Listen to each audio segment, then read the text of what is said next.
Адвокатот Тони Менкиновски утре повторно ќе седне на обвинителна клупа во Охридскиот основен суд поради нарушување на јавниот ред и мир, бидејќи го истакна знамето со 16 кракото сонце.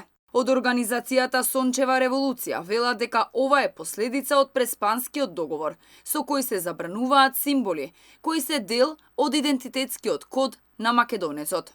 Не постои закон со кој може да му се суди за развејување на знаме, односно на знамето со 16 зрачното сонце, па решиле да го обвинат за прекршување на јавниот ред и мир. Ова се последиците кои ги чувствуваме подпишувајќи го тој договор со кој не прелажа, односно го прелажа мнозинството народ дека нема да има никакви последици.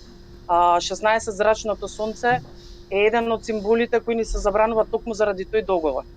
Утре се организира мирен протест пред судот во Охрид. Според Петковска, треба да се испрати порака дека иако македонците не се народ кој напаѓаат, знаат да се одбранат. Не може ние со нашиот символ кој се користи од памтивек, е символ на македонците, на нивниот идентитет, едноставно ние го имаме тој во идентитетскиот код, некој да ни го забрани, па дури ни со такви притисоци.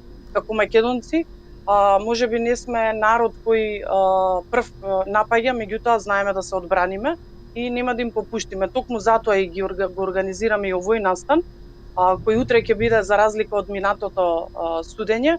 Го организиравме тука во Скопје, ово е организиран утре во Охрид. Затоа ги повикувам сите, особено охриѓани, да дојдат во 12 часот пред основниот суд во Охрид. Менкиновски доби пријава затоа што на големиот христијански празник Водици го истакна знамето со сонцето од Кутлеш на Самоиловата тврдина.